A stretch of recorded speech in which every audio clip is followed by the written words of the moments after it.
আজ যদি হিন্দু মুসলমান দাঙ্গা লাগে, এই বাংলাদেশের সকল হিন্দুকে আপনারা জিজ্ঞাসা করেন, আপনারা যারা আছেন বাংলাদেশে, আপনাদের পরে কোনো জুলুম নির্যাতন অত্যাচার হয়েছে কিনা? ইনকিলাব ইনকিলাব জিন্দাবাদ জিন্দাবাদ নারা তাকবীর নারা তাকবীর ইসলামের ঠিকানা এই বাংলায় হবে না, ইসলামের ঠিকানা নারা তাকবীর এই দিল্লির ঢাকা ঢাকা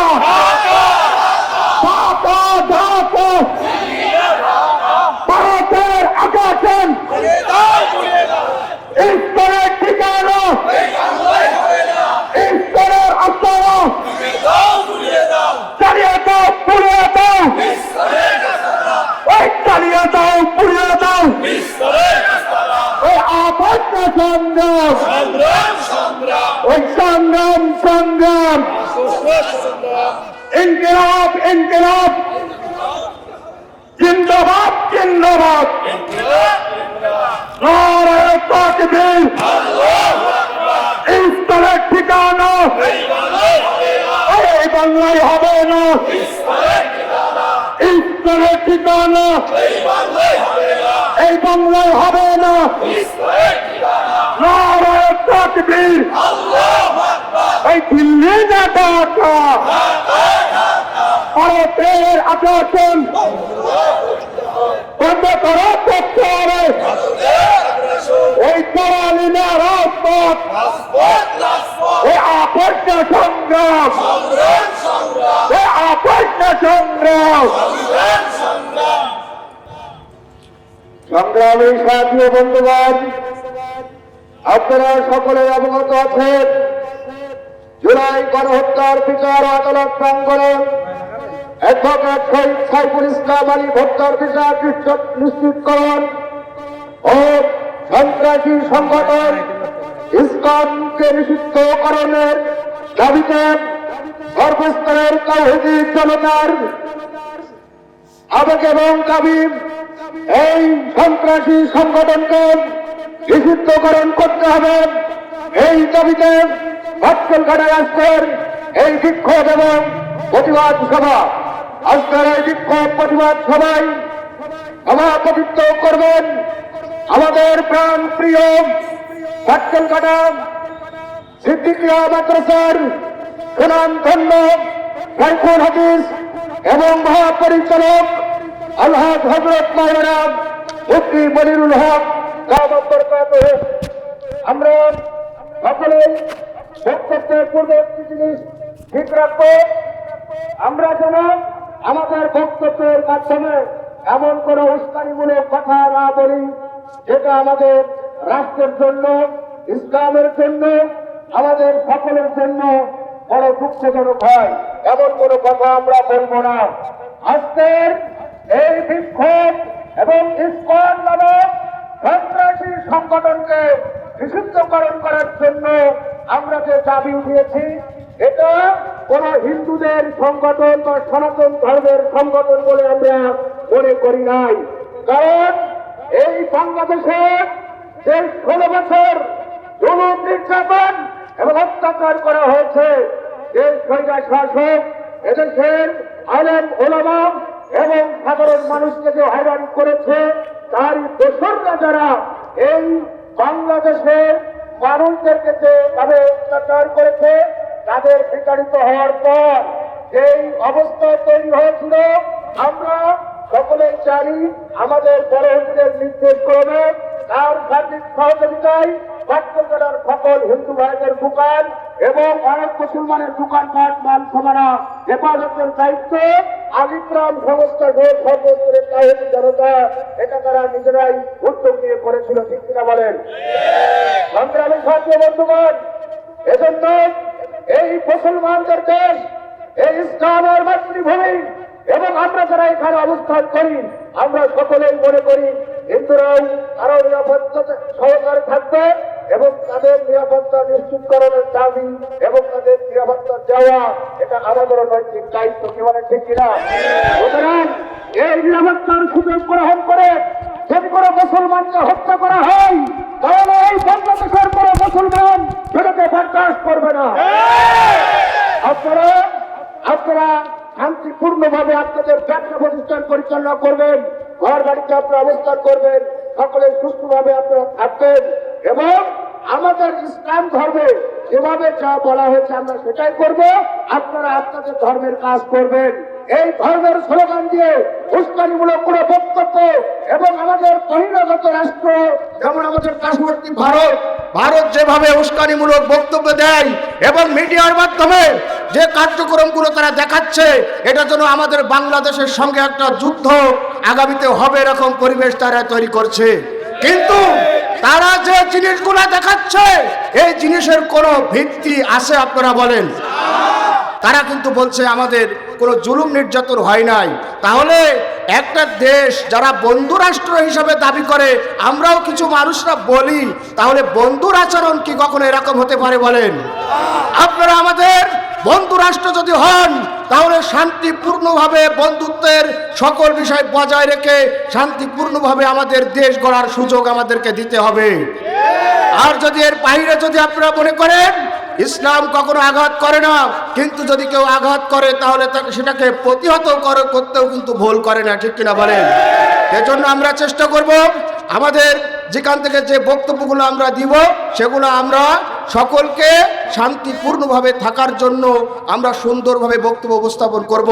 এই পর্যায়ে আপনাদের সামনে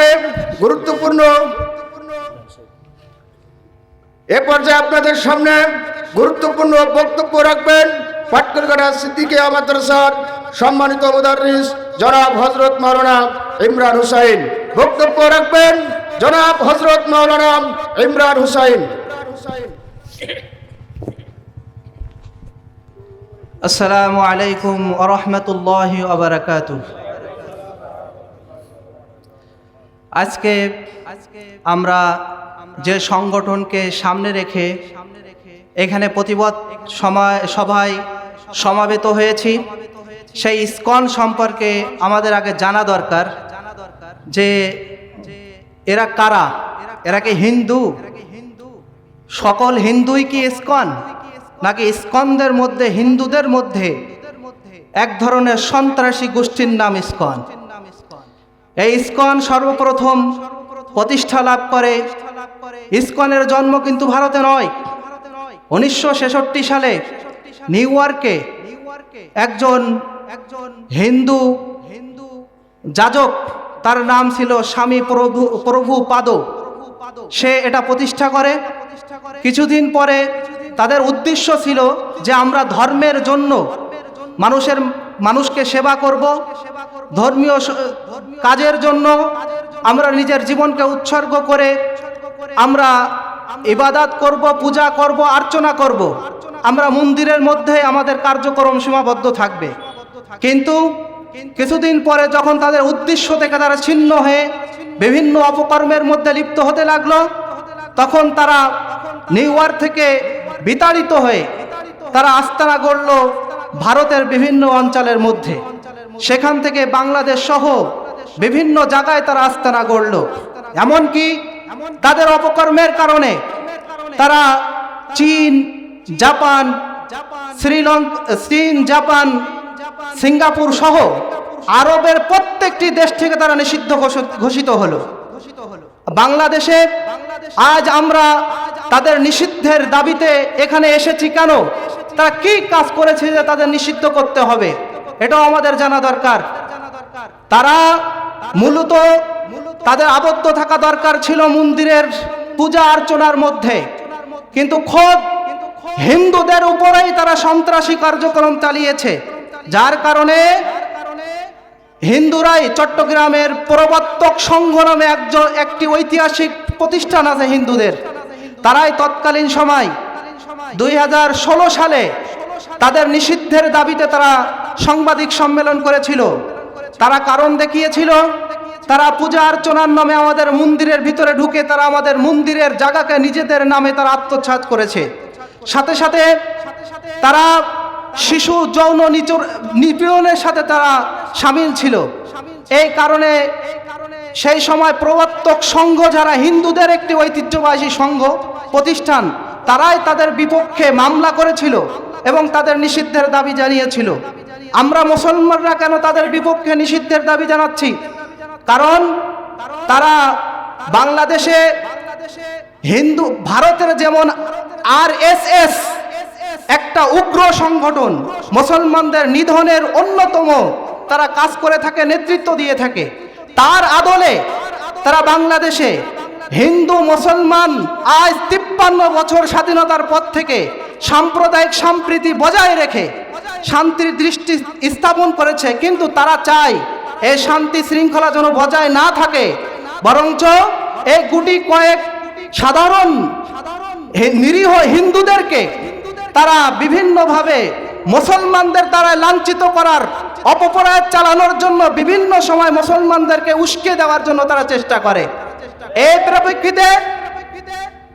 প্রেক্ষিতে 2014 সালে ঢাকার স্বামীবাগে তারা আমাদের রমজান মাসের তারাবির নামাজ পড়াকালীন কিছু মুসল্লিদের উপরে হামলা চালিয়েছিল।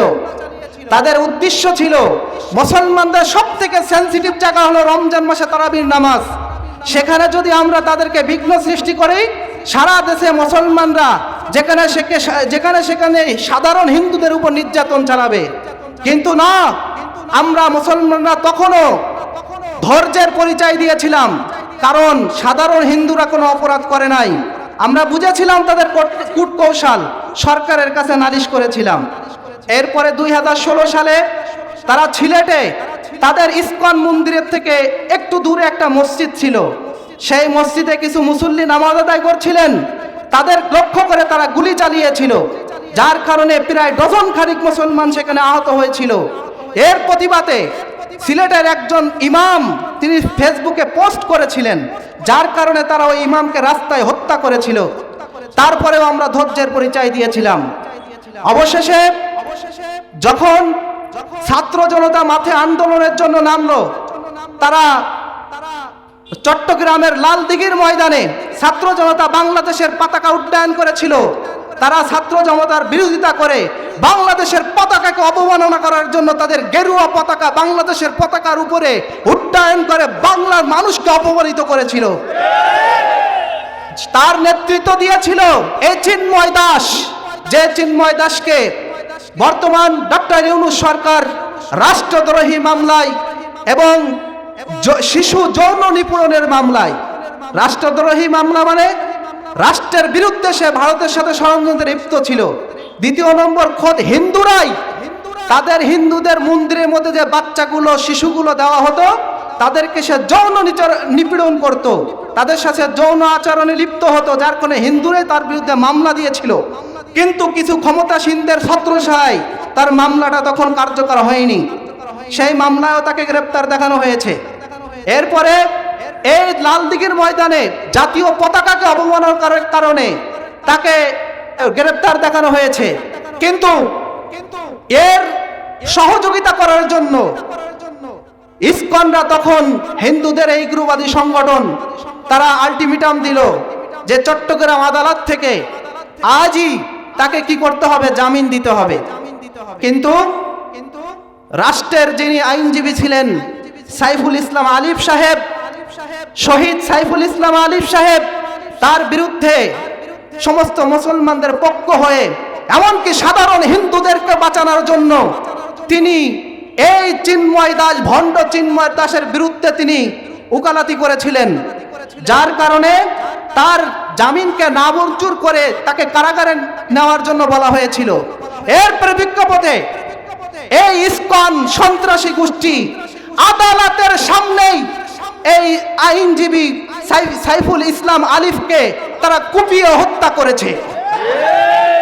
বাংলাদেশের জমিনে এমন কোন উগ্রবাদিতা দেখাতে পারি না ইসকনের মতো। আজ যদি আমরা মুসলমানরা শান্তির পরিচয় না দিতাম, ওই দিন যদি আমাদের আলেম উলামারা আমাদেরকে ঠান্ডা হতে না বলতেন, ওই দিন যদি আমাদের নেতৃত্ব স্থানীয় উলামারা মুসলমানদেরকে শান্ত না থাকতে বলতো, তাহলে আজ বাংলাদেশের কোনো সাধারণ হিন্দুদের ঘর বাড়ির অস্তিত্ব থাকতো না। কিন্তু আমরা জানি সাধারণ হিন্দুরা ইসকন নয়, আর সন্ত্রাসীর কোনো ধর্মীয় পরিচয় হয় না, সন্ত্রাসীদের কোনো রাজনৈতিক পরিচয় হয় না। তাদের একটাই পরিচয়, তারা ধর্মের শত্রু, তারা মানবতার শত্রু, তারা এই দেশের স্বাধীনতার শত্রু। যার কারণে তাদেরকে নিষিদ্ধ করা, তাদেরকে এই দেশ থেকে অবঞ্চিত ঘোষণা করা শুধু মুসলমান নয়, সাধারণ হিন্দুদের নিরাপত্তার জন্য আবশ্যক কর্তব্য। আজকের এই সমাবেশ থেকে আমরা তাই ঘোষণা দিতে চাই, আমরা হিন্দুদের বিরুদ্ধে এখানে দাঁড়াই নাই। যারা হিন্দু ভাইরা আছেন তারা আপনারা আমাদের ভাই, আপনাদের সাথে আমরা লেনদেন করি, বাজারে দেখা হয় হাসি মুখে। আপনারা মনে করবেন না যে আমাদের বিরুদ্ধে দাঁড়িয়েছে। আজ যদি হিন্দু মুসলমান দাঙ্গা লাগে, সব থেকে বেশি ক্ষতিগ্রস্ত হবেন তো আপনারা সাধারণ হিন্দুরাই, কারণ আপনারা সংখ্যায় কম, আমাদের মুসলমানরা সংখ্যায় বেশি যদি শক্তির প্রয়োগ করতে চান। কিন্তু আমরা সেটা চাই না।